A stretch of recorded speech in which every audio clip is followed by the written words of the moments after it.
Hello guys, तो कहानी की शुरुआत होती है, हमें बताया जाता है कि उस टाइम की बात है जहाँ पे लोग स्टिल बिलीव करते थे कि हमारे यहाँ पे कुछ लोग लेजेंड्स होते हैं। और इसी टाइम पीरियड पे एक ऐसा आदमी था जिसको सारे एम्पायर के लोग द ग्रिम रिपर कह के बुलाते थे। और इसके बारे में तो ये भी कहा जाता था कि ये तो अपने तलवार के बस एक अटैक से ही सारे लोगों को एक बार में ही खत्म कर देता है, जैसे कि कोई मॉन्स्टर हो जो कि किसी को भी मारने से पहले थोड़ा भी नहीं सोचता। और जब हमें ऐसा बताया जा रहा था तभी हम देख पाते हैं कि ये लड़का सारे लोगों को मारते हुए आगे बढ़ रहा था। तभी हमें उसके सामने दूसरा आदमी दिखाई देता है जिसके पैर में कोई मरा हुआ था और फिर उसे देख के बोल रहा था कि वाई मैसन वाई, भला मेरे साथ ये सब कैसे हो गया। जिसके बाद उसी लड़के को अपने सामने देख के उसे बोलता है कि वाई, भला तूने मेरे साथ ये सब क्यों किया और भला तुम इतने ज्यादा क्रूअल कैसे हो सकते हो। और फिर यही पे हमें बताया जाता है कि पूरे कंट्री के लोग इसे मॉन्स्टर कह के भी बुलाते हैं जिसका नाम कायरन है। तभी वो उसे रिप्लाई करता है कि मैंने ऐसा इसलिए किया है क्योंकि मुझे इन्फॉर्मेशन मिली थी कि तुम हमारे कंट्री के खिलाफ, कि तुम हम सारे लोगों के खिलाफ प्लानिंग प्लॉटिंग कर रहे हो। जिसपे वो उसे बोलता है कि भला तुम ये सब क्या कह रहे हो, मैंने तो ये सब कभी नहीं किया और तुम्हें तो ऐसा चीज एकदम अच्छे से पता है कि मैं ऐसा चीजों में बिल्कुल भी इन्वॉल्व नहीं हूँ और तुम तो कितना टाइम से मुझे देख रहे हो, इसलिए तुम तो मुझे इतने सालों के बाद जान ही गए होंगे। जिसके रिप्लाई में वो उसे वापस से बोलता है कि मुझे इन सारी चीजों के बारे में कुछ भी नहीं पता और मेरे लिए जो चीज सबसे ज्यादा इंपॉर्टेंट है वो ये है कि मेरे एम्परर ने मुझे कहा है कि मुझे तुम्हारे इस जगह को एकदम अच्छे तरीके से एलिमिनेट करना है। और यहीं पे हमें पता चलता है कि इस बूढ़े आदमी का नाम आर्कड्यूक है। और फिर आगे कायरन उससे बोलता है कि ठीक है, तो फिर अब तुम प्लीज मुझे रोकना बंद करो ताकि मैं तुम्हें जल्दी से मार सकूं। और उसके ऐसा बोलने से उस आदमी को समझ में आ गया था कि अब उसकी जान नहीं बचने वाली है, इसलिए वो अगले सेकंड कायरन को एकदम जोर से चिल्ला के बोलता है कि तुम तो कुछ नहीं हो, बल्कि तुम तो उस एम्परर के कुत्ते हो और तुम उसकी हर बात ऐसे मान रहे हो जैसे कि तुम एकदम ज्यादा पैथेटिक हो।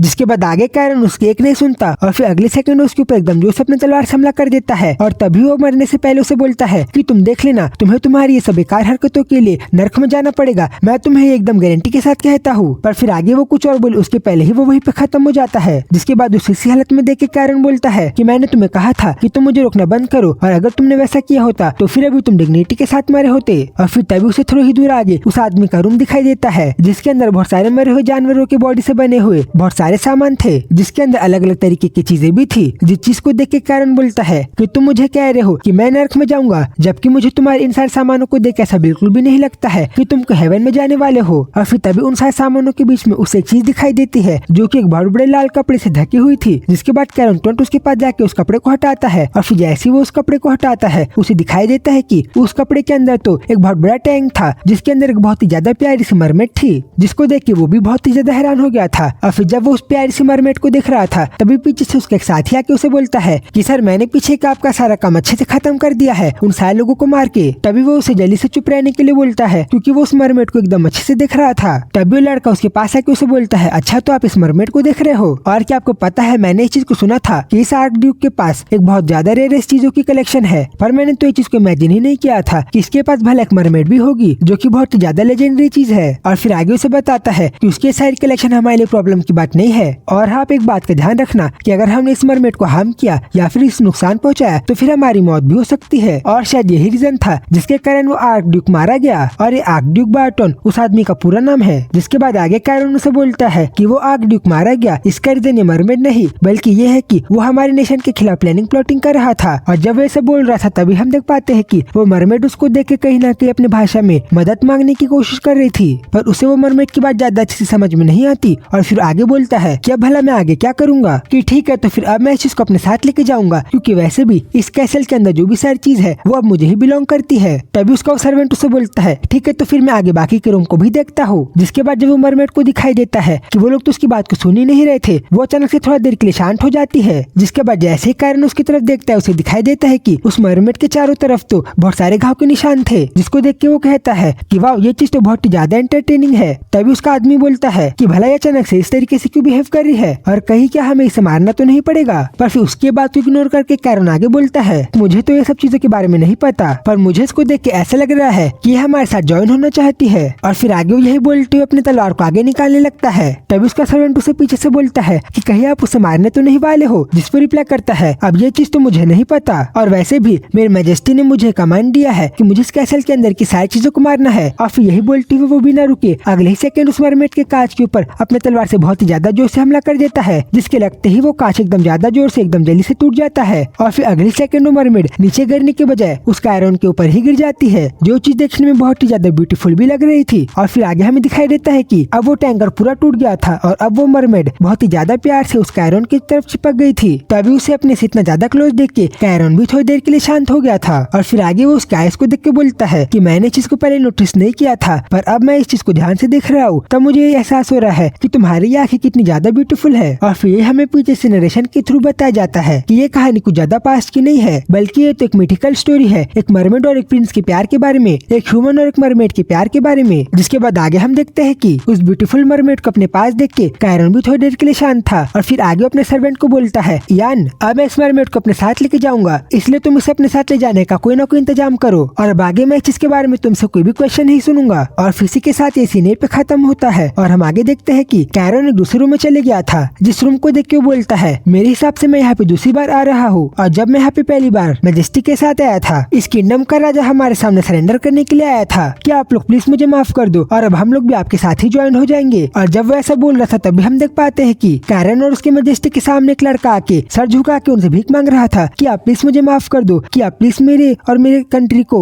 स्पेयर कर दो और हमारे ऊपर दया दिखाओ। तभी कैरन का मैजेस्टी उसे कहता है कि कैरन तुम इस चीज को एकदम ध्यान से देखो कि ये भला किस तरीके से बिहेव कर रहा है। जिसके बाद सीन सीधा प्रेजेंट में आ जाता है, जहाँ पे कैरन बोलता है कि ये चीज तो बहुत ही ज्यादा अनप्लेजेंट है कि हमेशा यही प्लेस वही होती है। और फिर आगे वो कुछ और सोचे उसके पहले ही उसका सर्वेंट यान वहाँ पे आ जाता है और फिर उसे कहता है कि सर मैंने आपके लिए इस मरमेड को यहाँ पे ला लिया है और मुझे पता है कि आपने मुझे ये ऑर्डर दिया था कि मैं इस मरमेड को एक टैंक में लेके आऊँ, पर आप ये देखो इसने तो अपने पैरों को ही उगा लिए है। जिसके बाद उस मरमेड को इस हालत में देख के कैरन भी हैरान था और फिर उसे बोलता है कि अच्छा तो तुम अपने पैरों को भी वापिस से ग्रो कर सकती हो, इसका मतलब तुम तो ट्रांसफॉर्मेशन भी कर सकती हो। और फिर आगे वो उसके पास आके उसे चेहरे से पकड़ के बोलता है कि वाओ ये फिश तो एक ह्यूमन की तरह भी दिख सकती है और मुझे तो ये चीज बिल्कुल भी नहीं पता थी कि उस आर्कड्यूक ने अपने पास अपने इस कैसल में इतनी ज्यादा वैल्यूएबल चीज को छुपा के रखा था, इतनी ज्यादा प्यारी चीज को छुपा के रखा था। और जब वह ऐसा बोल रहा था तभी हम देख पाते हैं कि वो उस मरमेड को बहुत ही ज्यादा प्यार से टच भी कर रहा था, पर फिर तभी उसका ध्यान जाता है कि उस मरमेड के हाथ और पैरों में तो बहुत ही ज्यादा इंजरी और घाव के निशान थे, जिस चीज को देख के वो बोलता है कि भला ये सब क्या है। और फिर आगे अपने जूनियर साथी यान को बोलता है कि भला ये चीज क्या है और क्या हमें अपने बैटल में जीते हुए ट्रॉफी को इस तरीके से रखना चाहिए। और फिर आगे अपने साथी से कहता है कि यान अब आगे से तुम इस चीज का एकदम ज्यादा अच्छे से ध्यान रखना और इसकी बहुत ही ज्यादा अच्छे से केयर करना। जिसपे वो उसे बताता है कि मास्टर हमने इसके साथ ये सब नहीं किया है, बल्कि इसके शरीर में तो पहले से ये सारे इंजरीज थे और इसका मतलब ये भी हो सकता है कि इसके पीछे का कारण वो आर्कड्यूक भी हो सकता है जिसने इस बेचारी मरमेड की इतनी ज्यादा बुरी हालत की है। और फिर जब वो ऐसा बोल रहा था तभी हम एक पास का सीन देखते हैं जहाँ पे वो आर्कड्यूक इस मरमेड के ऊपर बहुत ज्यादा गुस्सा था और फिर आगे वो उसे अपने चाबुक से बहुत ही ज्यादा जोर से मारते हुए बोलता है कि भला तुम अपने आंखों से आंसू क्यों नहीं बहा रही हो और भला तुम रो क्यों नहीं रही हो, क्योंकि मैंने सुना है कि अगर मरमेड रोती है तो फिर उनकी आंखों से बहुत ही ज्यादा वैल्यूएबल मोती और डायमंड्स निकलते हैं। जिसके बाद जब वो यही बोलते हुए गुस्से में उस मरमेड को मार रहा था तभी वो बेचारी मरमेड दर्द के मारे बहुत ज्यादा दुख में थी और फिर उसके शरीर में इंजरीज के निशान आ गए थे। जिसके बाद आगे कैरन उस मरमेड को अपने पास बहुत ही ज्यादा क्लोज लाके उसे बोलता है कि अगर तुम मुझे सुन पा रही हो तो तुम प्लीज मुझे बताओ कि क्या उस बूढ़े आदमी ने तुम्हारी सारी हालत की है। जिसपे वो मरमेड उसे अपनी टूटी फूटी भाषा में बताती है कि हाँ यस उसी ने मेरे साथ ऐसा किया है। जिसके बाद आगे वो लोग ऐसे ही बात करे उसके पहले ही यान कैरन के पास आके उसे बोलता है कि मास्टर आप प्लीज थोड़ा सा पीछे हट जाओ, क्योंकि मैंने ये चीज को सुना है कि अगर ये मरमेड बात करती है तो फिर इनकी वॉइस को सुनने से हमारी जान भी जा सकती है या फिर हमारी सोल को भी खींच सकती है। और जब वो ऐसा बोल रहा था तभी रियोन बाकी के सिपाहियों को पीछे हटने के लिए बोलता है और फिर आगे यान को बोलता है कि मैंने ये सारी चीजें बहुत सुन ली कि हमारे लेजेंड ये कहते थे, हमारे पूर्वज ये कहते थे और अब मैं तुम्हें चीज एकदम अच्छे से क्लियर कर दे रहा हूँ कि अब मुझे टाइम के साथ इवॉल्व होना ही पड़ेगा और मैं इन सारी चीजों में बिल्कुल भी विश्वास नहीं करता हूँ। और फिर आगे वो यही बोलते हुए अपनी जगह से खड़े हो जाता है। तभी वो मरमेड उसे कैसे न कैसे करके कुछ बोलने का ट्राई कर रही थी। तभी उस चीज को देख के तो वो दोनों भी घबरा गए थे कि क्या सही में कुछ बोलने की कोशिश कर रही है। तभी आगे हम देखते हैं कि उस मरमेड ने तो बहुत ही ज्यादा प्यार से कैरन के कपड़े को पकड़ के उसे कह रही थी कि मुझे भूख लग रही है, मुझे प्लीज तुम कुछ खाने के लिए दे दो।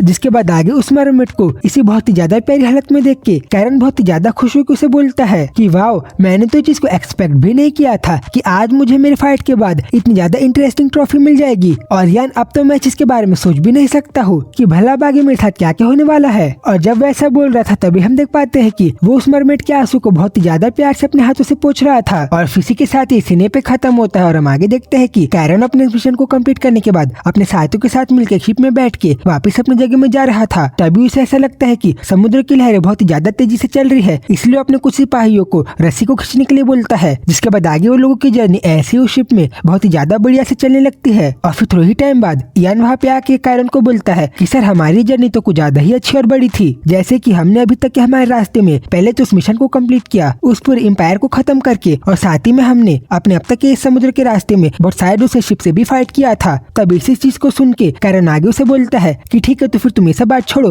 और सीधा मुझे मेन पॉइंट पे आके बताओ कि तुम मुझसे कहना क्या चाहते हो। जिसके बाद यान उसे थोड़ा सा हिचकिचाते हुए बोलता है कि सर मुझे बस आपसे उस मरमेड के बारे में कुछ बात करना था, जैसे कि क्योंकि हम लोग अब इस समुद्र के रास्ते से ही गुजर रहे हैं, क्यों ना हम लोग उस मरमेड को ये रिलीज कर दे, क्योंकि वैसे भी हमारे मजेस्टी ने हमसे कहा था कि हमें हमारे इस मिशन से लौटते हुए उस एम्पायर से किसी भी कैदी को लेकर नहीं आना है। जिसके रिप्लाई में कैरन उसे बोलता है कि हाँ तुम बात तो सही कह रहे हो, पर टेक्निकली वो लड़की कोई ह्यूमन नहीं है बल्कि वो तो एक फिश है, और मैं तो ये भी सोच रहा हूँ कि मैं उसे अपने पास एज अ डिस्प्ले में एनिमल सजाने के लिए रखूंगा। जिस चीज को सुन के यान भी थोड़ी देर के लिए हैरान था कि क्या आप उसे एज अ पेट रखोगे। जिसके बाद आगे कैरन बोलता है कि हाँ जब तुम इसकी बात कर रहे हो तभी मुझे याद आया कि भला अभी वो मेरी प्यारी फिश क्या कर रही है। और फिर जैसे वो उसके पास जाता है उसे दिखाई देता है कि वो मरमेड तो एक जगह में कोने में बैठ के बहुत ही ज्यादा शिविर कर रही थी। जिस चीज को देख के कैरन तो बहुत ही ज्यादा हैरान हो जाता है। और अब आगे स्टोरी में क्या होता है यही चीज को हम लोग नेक्स्ट वीडियो में देखेंगे। तो बस इसीलिए आप लोग इस चैनल को सब्सक्राइब कर दो। तो फिर जल्दी मिलूंगा उस वीडियो में, तब तक के लिए बाय बाय।